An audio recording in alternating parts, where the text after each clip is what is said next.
Hi, I'm Scaly Mom here at Scaly Adventures. Tanya Curran, the Director of Education. Here you're going to see video clips, behind the scenes footage, and extra footage we just couldn't fit into the episode. It was so good because the experts we film with are wonderful. They're passionate, and we get on the scene, we film as much as we can during the time that we have. But we can't fit it all into a half-hour episode. It goes by just like that. So what we want to do here is show you footage that's educational for you to see and check out that's never been seen before on TV. So here it is. Okay. Pierce, coral snakes don't normally feed by themselves, so we're going to mix up a formula here that we've derived at that keeps them healthy, has them gain weight, and we'll eat this whether they want to or not. And so here's what we're going to do. Mix 4 jars of Gerber number 2. Oh my gosh, chicken, baby food. Wow. Baby food. We get that in here like this. Wow, that is crazy. This is the protein factor. This is where they get all their protein. Okay. Okay, and each snake will be fed a different amount depending on the snake's size. It ranges anywhere from 5 to 30 milliliters. All right, now what we'll do is we add a little bit of Vionate, which is a good veterinary vitamin mineral powder. Okay. That goes in like that. And then we'll add some Reptile calcium without phosphorus. Oh, I use that. Phosphorus free. 1/8 teaspoon of that. You know, as figured out, when they're eating other snakes, they're getting a lot of calcium with all the bones, all the ribs. You look at the skeleton of another snake and it's loaded. Wow. So they don't eat mice? They don't eat mice, no. Very seldom you'll get one to eat mice in captivity. Then we will put in here a teaspoon and a half of Hill's AD. This is a prescription dog food. And this is full of vitamins and minerals that they don't normally get. On top of that, we'll add the other 2 jars of baby food. Baby food and dog food for snakes. Wow.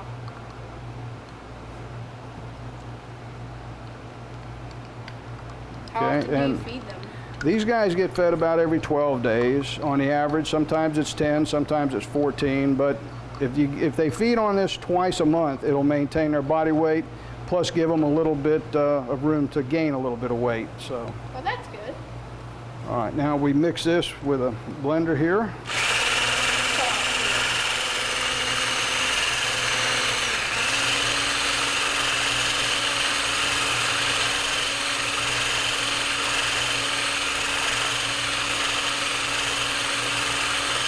This will distribute the calcium and the Vionate. And that's about good there. You don't want to mix it too long or you get too much air in it, and then it becomes very thin. Okay. All right, now we take a 60 milliliter syringe here. Wow. And we'll draw up a little bit like that, and then we flush the air out. Very slowly, bring it all the way up to the 60 milliliter mark. Wow. Actually, what we'll do is we'll go a little bit past it to about 65 where it's not calibrated, and then push a little bit of air out, okay? Okay. All right, would you hand me a paper towel there? Sure.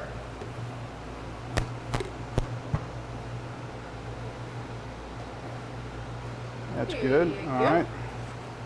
Looks Now we'll delicious. clean off. It smells good, doesn't it? Ugh. Clean that off. All right, now what we'll do here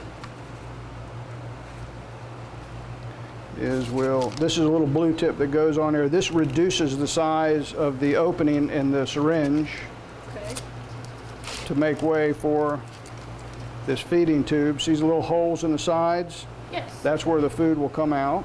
Oh, okay. And that presses on there like that. Now we're ready to go. There is the feeding tube ready to feed some corals after we extract the venom. Wow. Okay? That's it. 2, 1, break. Officially rolling. I have snakes rattling everywhere. We're good. So here we are at Reptile World. Thank you, George and Rosa, for welcoming us into your world. Oh, it's great that you could be here. This is really cool. We're here inside your lab, which is awesome. We can hear the snakes rattling behind us. Mm-hmm. One of the things that we love is when we see other families working together, couples partnering together. We do that as a family through Scaly Adventures. Mm-hmm. And how long have you guys been married? We've been married, what, 20 years, almost 20 years. 20 years? And so you must have always loved snakes, right? No. I was very afraid of snakes. It was just nightmares for me. So nightmares. Nightmares. So you met George, and you've always had a love of snakes. Yeah, mine, my interest got started at, 4, 5, 6 years old. Wow. So when you met, you started following, his passions and doing things together and enjoying it? Well, that was when I came here. We Yeah. were in Costa Rica when I moved here, so I started helping him with the snakes. Yeah, I think she just has a really good natural feel for animals in general, and you have a misconception of snakes, and as soon as she got past that, then everything else worked. Work together. And I know one neat thing we were talking about is how you partnered with Jack Facente to help build this place. And Yeah, well, Jack and I worked together at the old Miami Serpentarium back in '68. We both had kind of the same interests and same direction. And then while I was still working there, he ended up in Vietnam, and when he came back, we headed up here about the same time. We worked together, putting this building. Jack and I did most of the work on this building, we had, I think, like 30 snakes, when we came up here. And the old guy, Mr. Watkins, that I bought this piece of land from, he had a feed barn out there, and we had our snakes in the feed barn. And I can remember we were in Miami one time. We got a call from old Trump feller. He took care of the animals out here, and he said, "There's a bushwhacker loose in the feed shed." And we had a bushmaster snake in there, and I guess, Trump feller had learned to identify that snake. He called, so we had to jump in our car and drive, the 200 and whatever it was miles up here as fast as we could, to catch that bushwhacker, bushmaster. But anyway, yeah, those days were, we had some. It was exciting, being involved with the county, when the local people found out we were building a serpentarium. There were several of them that tried to have us petitioned out of the county, and we even had one gentleman, he came up here to kill me one Sunday morning. He brought his family up here. He was going to shoot me because he didn't want a snake farm anywhere near his house. Really? But we became best of friends, and he actually became one of the best snake keepers. People would come down here from zoos all over the country just to see. He thought his snakes had to eat 3 times a day once he finally got into keeping snakes, and he ended up with the most amazing snakes you ever saw in your life. Just incredible snakes. And, oh my goodness.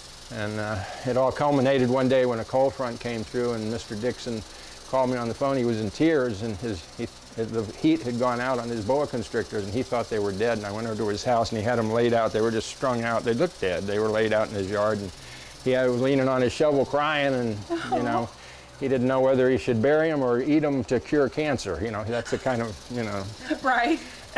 And so, but anyway, we took him in the living room and set him down. He had a fire going in his hearth, and little by little, while we were talking for a while, those boa constrictors started moving, and pretty soon his boas were back to life, and he was happy again. But that was a whole evolutionary thing of the man who was going to kill the snake farmer who became a snake farmer. Exactly. What a cool story. Now tell me how many snakes you have here in your lab approximately. We generally run about between 400 and 500 snakes on the venom line. Okay. And then the public can come and bring their kids and families so they can watch you extract. Yeah, well, we have a Snakes of the World exhibit set up with some outdoor exhibits of alligators and iguanas and turtles, and then we have our venom shows where if they're here for one of those, they can learn about our work, what we do, and see us doing our work. Well, we wanted to say thank you for educating others and for sharing your passion with us. We're very excited to see it today, so let's go check it out. Cool. Okay, so ready? are rolling. Hey Scaly fans, Rick Curran with Jack Facente here today, a legend in the field of snake and venom toxicology, and one of the few people in the world that actually milks coral snakes, and just a real treat to be here today at Agritoxins. And we wanted to give you a little opportunity to have a behind the scenes, because we know that you guys like to see some of the stuff we do on YouTube, and you like to see some of the behind the scenes stuff. And this is a great opportunity to talk about some of the stuff that we won't be able to put in the episode because we got this much time in the episode, but we got this much time here. So with this opportunity to talk to an expert like Jack, I thought it'd be real cool to get a chance to talk to him for just a minute. Now, Jack, you milk coral snakes and deliver the venom, is that correct? Yeah, coral snake is my primary focus. I've specialized in coral snake venom production, and this is all part of a project that ends up in the hands of Pfizer Pharmaceuticals for the manufacturing of anti-venom. That's incredible. And one of the things that Jack was telling me earlier is that anti-venom for coral snakes is actually not even being manufactured currently. No, the anti-venom that's on the market or available today, not on the market, it's in the refrigerators, is about 7.5, 8 years out of date. It's been sanctioned by the FDA to work. It is effective, but there's no more being produced, and that stockpile is becoming, you know, less and less as time goes on. We've already had about 6 coral snake bites here in Florida and Tampa area in the last 3 months. So how many vials did they give the okay to? We think maybe a couple hundred, but we're not sure. But Pfizer has stepped up to the plate, and they're manufacturing an FDA-approved anti-venom that will be used in the whole southeastern United States. And that's really important too, because with coral snake venom, or actually coral snake bites, like Jack was telling me, one of the more dangerous aspects of it is that you may not necessarily know that you've been bitten. You may be asymptomatic. Tell us a little bit more about that, Jack. Yeah, coral snake venom is a very slow-acting neurotoxin, and usually death is by respiratory shutdown of the diaphragm. But in the meantime, from the onset of the bite, it can be very painful or it can be painless. And fang punctures can be almost hard to detect.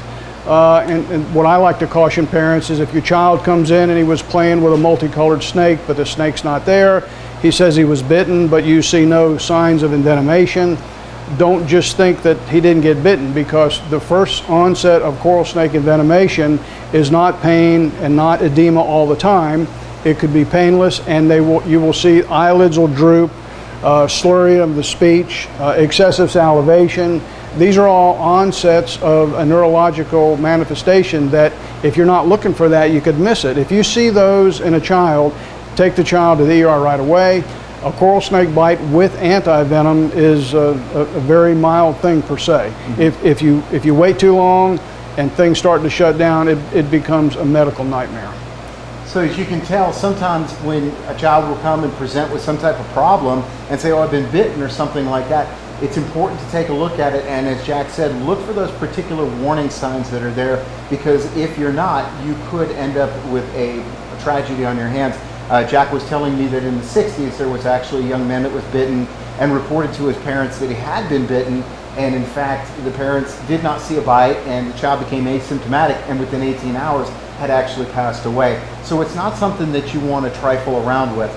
Now, while we were filming this episode, one of the things that really I found remarkable was the different nature between coral snake, if you will, and most every other snake that was out there. Coral snakes are secretive. They're gentle little animals. They just want to be left alone. They do not like to bite. Some of them, as you'll see, are reluctant to bite. My advice to people is, if you see one, leave it alone. If you're out gardening and you're digging around in the mulch or the weeds or pulling weeds, wear a glove. I mean, the fangs are short. They have a hard time getting through any clothing, so that's your protection. Don't be afraid of the animal, and just let it go its way, and everything will be okay. Awesome. And the final question I had for our expert, Jack, is I know that everywhere that we as the Scaly Adventures crew end up going, we hear about these 9-foot copperheads and 50-foot cottonmouths that people find in Alaska and things like that. I'd love for you to tell people out there, as an expert and somebody who's done this for years and years and years, what the range of these snakes are, because I don't want somebody out there dispatching a poor innocent king snake. No, actually the king snakes do not really get as big. Our scarlet king doesn't get as big as some of the larger coral snakes. They get over 40 inches. That's a rarity, but it happens.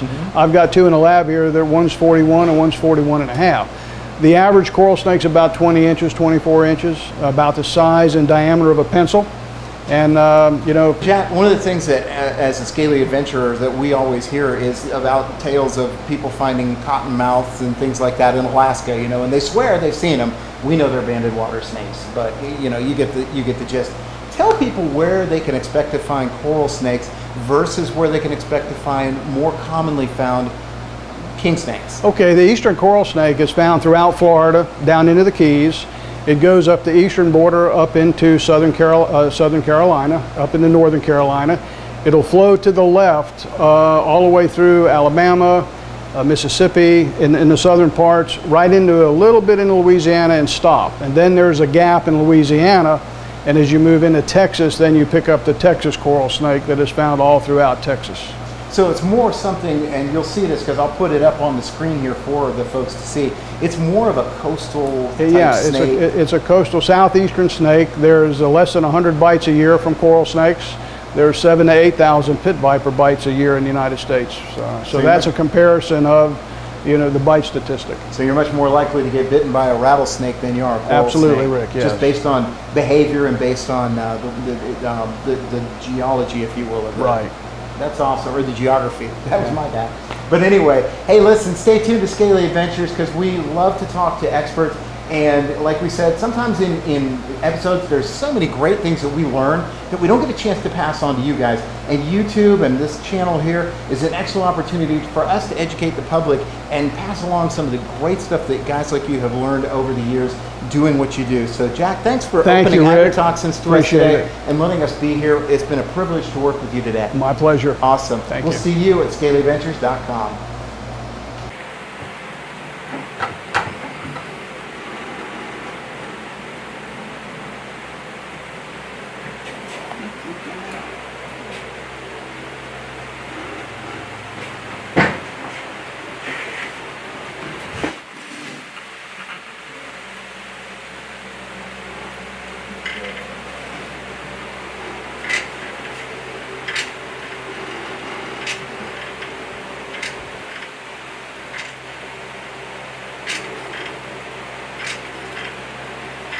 There we go. Launch it.